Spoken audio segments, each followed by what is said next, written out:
Thank you. Patrick Wintour, The Guardian. Thank you very much.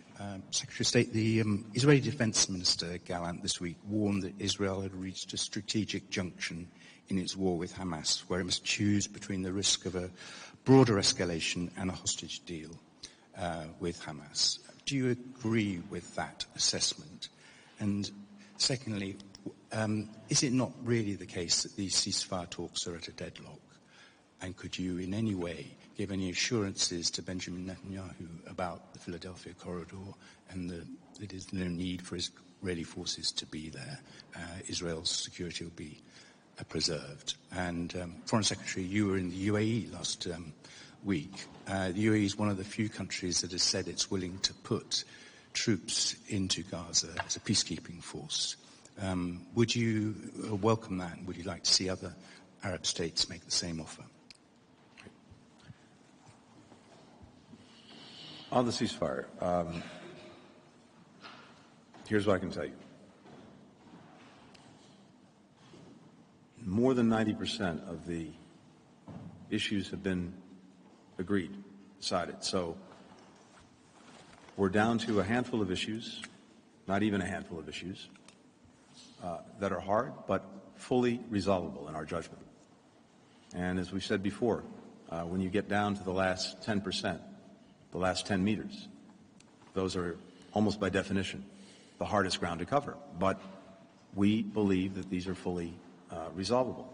Right now we're working intensely with our Egyptian and Qatari counterparts to work together to bridge any remaining gaps. And in the coming time, very soon, we'll put that before the parties and we'll see what they say. I think what is evident, though, is the strong interest that everyone in the region has in being able to get the ceasefire concluded. It's clearly in Israel's interest. It's in its interest to get hostages home. It's in its interest to turn down the temperature in Gaza. It's in its interest to have possible off-ramps in the north with Hezbollah and Lebanon that a ceasefire in Gaza would make more possible. It's in its interest to also further enable us to calm the situation in the Red Sea with the Houthis. And it's in its interest because it opens other prospects that could fundamentally alter Israel's security for the long term, including the prospect of normalization of relations between Saudi Arabia and Israel. We saw back on April 13th, when Israel was attacked directly by Iran for the first time, something unprecedented, and that was other countries coming to its active defense. And this showed in embryonic form what the future could be, a future in which Israel is integrated into the region, in which it enjoys normal relations with other countries, something it saw from day one of its existence, in which it's protected against the aggression coming from Iran or its proxies, and in which Iran and those proxies are isolated. That's very much possible in the future. But it requires resolving Gaza, ending the conflict there. It requires, as David said, a credible pathway for the Palestinians to a state of their own. And these are very hard issues. But that future is very powerful and very positive. The alternative is a perpetuation of conflict, a perpetuation of insecurity, and multiple fronts at the same time, not only in Gaza, but we see what's happening in the West Bank and growing insecurity there. We see what's happening in the north and the possibility of conflict with Hezbollah and even broader conflict with Iran. From day one, our purpose has been not only to make sure that Israel can effectively ensure that October 7th never happens again, but also that the conflict doesn't spread. And we're intent on that. But the longer all of this goes on, the greater the risks of just that happening. So I think for Israel, clearly for the Palestinian people, and especially Palestinians in Gaza, who desperately need this conflict to be over so that they can get the help that they need and begin to rebuild their lives. For every country in the region, the interest is clear.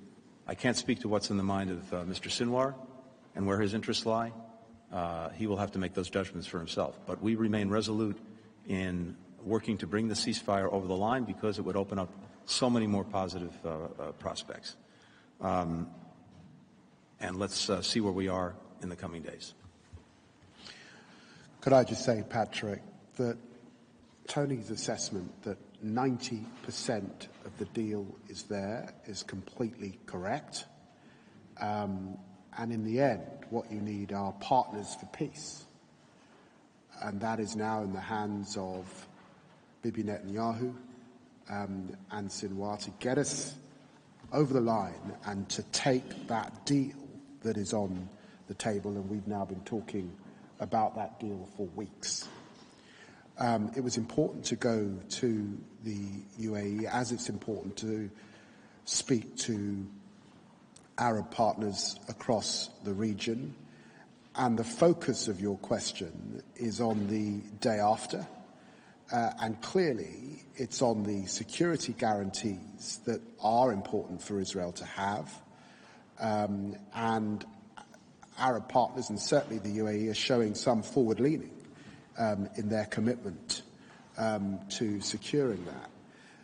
But what I think is absolutely essential, and they all say this, is that there has to be a pathway to two states. That has to be present, or they cannot give that commitment. And then there's also discussion of both the security in Gaza and the administration.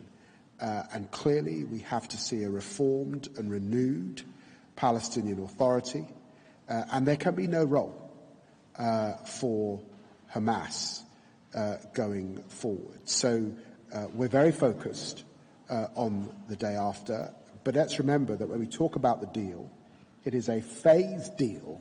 Let us get over the line to get to that first phase, and let us see that pathway to security on both sides.